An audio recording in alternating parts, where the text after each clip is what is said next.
Hello everyone, welcome back to Rana academy. से देखिए, आप ऑलरेडी जानते हैं कि हमने लास्ट फ्यू लेक्चर्स के अंदर इलेक्ट्रोलिसिस के बारे में काफ़ी कुछ स्टडी किया है एंड पिछले ही लेक्चर के अंदर हमने इलेक्ट्रोप्लेटिंग के बारे में डिस्कस किया था। आज के लेक्चर के अंदर हम इलेक्ट्रोलाइटिक रिफाइनिंग के बारे में बात करने वाले हैं। और हाँ, ऊपर जितने भी चैनल और जो पेजेस दिए गए हैं उनके जो लिंक्स है डिस्क्रिप्शन बॉक्स में डाल दिए हैं। तो बिना कोई टाइम वेस्ट किए चलिए शुरू करते हैं।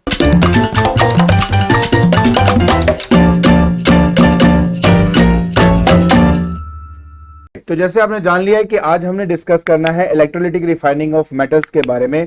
पहले तो ये समझिए कि ये है क्या।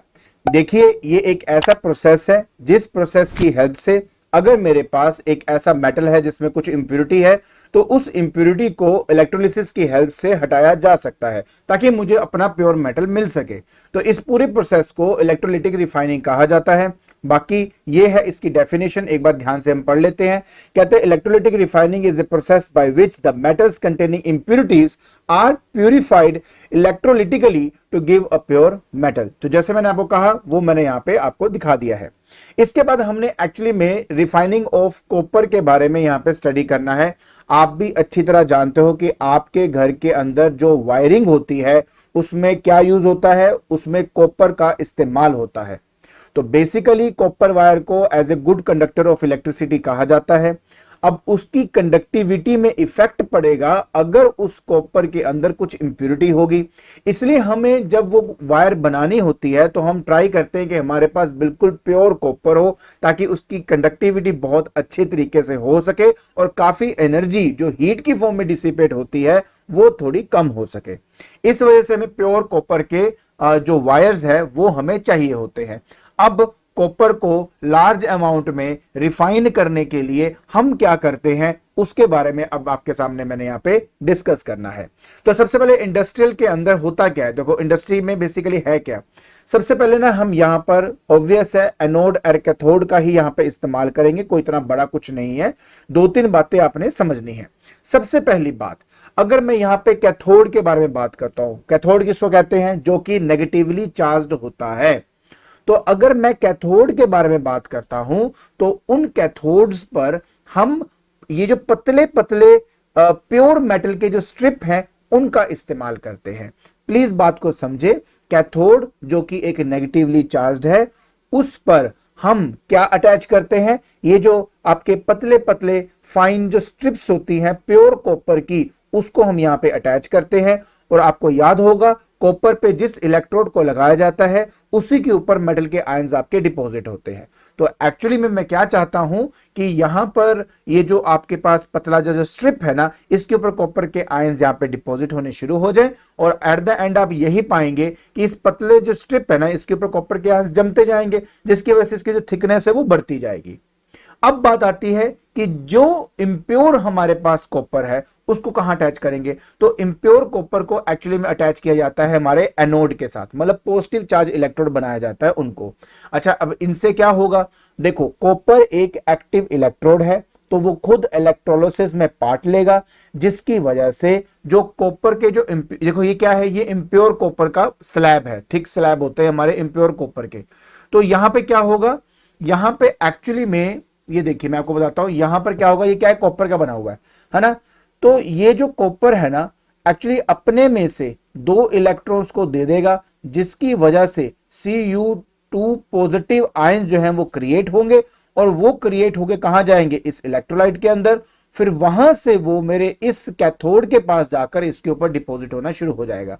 तो ये प्रोसेस पता नहीं हमने कितनी बार यहां पे स्टडी कर लिया है कि क्यों और कैसे और किस वजह से सब टेक प्लेस करता है। इसके अलावा बात आती है इलेक्ट्रोलाइट की। देखिए, मैंने आपको पहले भी कहा है कि जब आप किसी की कोटिंग के ऊपर की बात करते हो तो जिस मेटल आयन की कोटिंग आप करना चाहते हो उसी के सॉल्ट का आप इलेक्ट्रोलाइट बनाते हो। तो बेसिकली यहां पर सॉल्यूशन लिया जाता है कॉपर सल्फेट का जिसके अंदर हम डाइल्यूट सल्फ्यूरिक एसिड भी ऐड करते हैं। आई होप ये बात आपको अच्छी तरह समझ में आ गई होगी। बहुत सिंपल है बेटा, कोई मुश्किल नहीं है। बाकी और क्या क्या होता है वो मैं आपको स्टेप बाय स्टेप यहां पे समझाता हूं। देखिए, सबसे पहले आप यहां पे इंडस्ट्रियल तरीके से ये इंडस्ट्रियल पूरे मैनर में ये कैसे होता है आप यहां पे देख सकते हो। ये देखिए स्लैब्स को कैसे एक के बाद एक यहां पे लगाया हुआ है और ये हमारे पतले से स्लैब्स हैं। जब हम इनको इस सॉल्यूशन के अंदर डालेंगे, इलेक्ट्रोलिसिस टेक प्लेस करेगी, तो इनकी जो थिकनेस है वो आपकी बढ़नी शुरू हो जाती है। ठीक है, अच्छा इसके अलावा अब हम बात करेंगे इलेक्ट्रोलाइट की। देखिए मैंने आपको ऑलरेडी बता दिया है, इलेक्ट्रोलाइट के केस में हम जो सॉल्यूशन है किसका लेते हैं, वो लेते हैं कॉपर सल्फेट का, कॉपर सल्फेट का। अच्छा क्या फॉर्मूला होता है, CuSO4 आपका इसका फॉर्मूला हो गया। एंड इसी के साथ ऐड किया जाता है डाइल्यूट H2SO4। अगर आपको याद होगा और अगर आपने मेरी वीडियोस को देखा है तो पक्का आपको याद होगा कि dilute H2SO4 as a catalyst की तरह काम करता है, ताकि आपका H2O आराम से जल्दी से डिसोसिएट होकर H पॉजिटिव और OH नेगेटिव आयंस बन सके। मैंने आपको और मैंने कहा ना बस इस रिएक्शन के अंदर इनके आयंस जल्दी बन सके, तो इसलिए हम डाइल्यूट सल्फ्यूरिक एसिड हम डालते हैं। और अगर मैं कॉपर सल्फेट की बात करता हूं, CuSO4 की बात करता हूं, तो ऑब्वियस है बेटा ये भी टूटेगा, Cu2 पॉजिटिव और साथ में SO4 नेगेटिव। तो अगर कोई आपसे पूछता है कि इसमें सर कौन से आपके आयंस मिलेंगे, तो ऑब्वियस है पॉजिटिव की बात करो तो कॉपर एंड H पॉजिटिव, और अगर मैं बात करूं नेगेटिव आयंस की तो OH negative and SO4 negative आपको मिल जाता है। आई होप ये बात आपको क्लियर होगी। Very good. इसके बाद बात आता है कि कैथोड में क्या होगा। देखिए कैथोड को पहले समझे क्या है। कैथोड एक्चुअली में आपका एक नेगेटिव चार्ज इलेक्ट्रोड होता है, तो इसकी तरफ कौन जाएगा, इसकी तरफ कॉपर और H पॉजिटिव के आयन जाएंगे। अब आपको भी पता है कि इन दोनों में से कौन पहले डिस्चार्ज होगा, वो होगा आपका कॉपर का आयन। ठीक है, ये आपका 2 पॉजिटिव है। तो जब एक कॉपर का आयन इसके पास जाएगा तो Cu2 पॉजिटिव एक्चुअली में 2 इलेक्ट्रॉन्स को लेगा फ्रॉम द कैथोड और बन जाएगा आपके पास Cu का एक न्यूट्रल एटम, और वो इसके ऊपर क्या होने लग जाएगा, इसके ऊपर डिपॉजिट होना शुरू हो जाएगा, जिसकी वजह से जो पतले पतले हमने स्ट्रिप लिए होते हैं कॉपर के, वो थिक होने शुरू हो जाते हैं। इसके बाद हम बात करेंगे एनोड की। अब देखिए एनोड कौन होता है, एनोड वो होता है जिसके ऊपर पॉजिटिव चार्ज होगा। तो अब इसके पास जाएंगे OH नेगेटिव के आयन एंड SO4 नेगेटिव के आयन।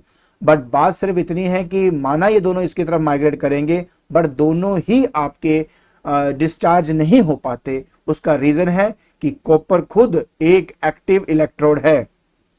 क्या है, एक एक्टिव इलेक्ट्रोड है, और एक्टिव इलेक्ट्रोड होने की वजह से ये जो कॉपर का यहां पर जो हम यहां पर इम्प्योर्स, ये ना इम्प्योरिटी वाला स्लैब है, थिक इम्प्योरिटी वाला स्लैब होता है।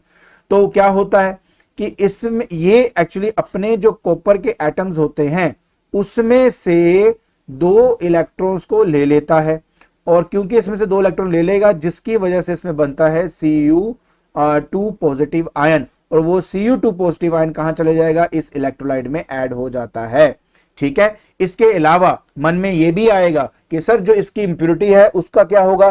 तो देखिए कुछ इंप्योरिटी ऐसी हैं जो इस एसिड के अंदर या इस इलेक्ट्रोलाइट के अंदर अच्छे से डिसॉल्व हो जाएगा, और कुछ ऐसे होते हैं जो डिसॉल्व नहीं होते, जैसे कि सिल्वर और गोल्ड की अगर इंप्योरिटी उसके अंदर है तो वो नीचे सेटल डाउन हो जाएगी, एनोड के पास वो सब इकट्ठा हो जाएगा, उसको एनोड मड कहा जाता है, और उसको बाद में निकाल के उसको भी अगर चाहे तो हम रिफाइनिंग कर सकते हैं। ठीक है, सो कहने का मतलब यहां पर क्या है, कहने का मतलब यहां पे ये है कि इस पर्टिकुलर कंडीशन में जो एनोड है वो बेसिकली इंप्योर स्लैब है। इंप्योर स्लैब के अंदर का जो कॉपर है वो अपने में से ही 2 इलेक्ट्रॉन को लेकर एज ए आयन बनकर कहां चला जाएगा, इलेक्ट्रोलाइट में चला जाएगा। तो जो आपकी डेफिशिएंसी हो रही थी कॉपर 2 पॉजिटिव आयन की, है ना, वो कौन फुलफिल करेगा, वो ये वाला आपका फुलफिल कर देगा। तो एट द एंड रिजल्ट क्या हो रहा है, एट द एंड रिजल्ट, अब आप समझदार हो, आपको समझ में आ रहा है क्या होगा, ये जो आपका एनोड है इसकी थिकनेस खत्म कम होती जाएगी, और जो हमारा कैथोड था उसकी थिकनेस बढ़ती जाएगी। एट द एंड आपको लगभग 99.9% प्योर कॉपर का स्लैब आपको मिल जाता है, और ऑफ कोर्स अगर आप उसके बाद उससे वायर्स बनाएंगे तो उसकी कंडक्टिविटी बहुत बढ़िया होगी। तो यही हमने यहां पे स्टडी करना था। बाकी एक बार नोट को दोबारा देख लीजिए, वहां से आपके सारे डाउट्स जो है वो क्लियर हो जाएंगे। तो सबसे पहला पॉइंट क्या कहता net result is that gradually जो इम्प्योर स्लैब है आपका copper gate finished and the thin strips of pure copper become thicker and the copper deposited on the cathode is 99.9% pure.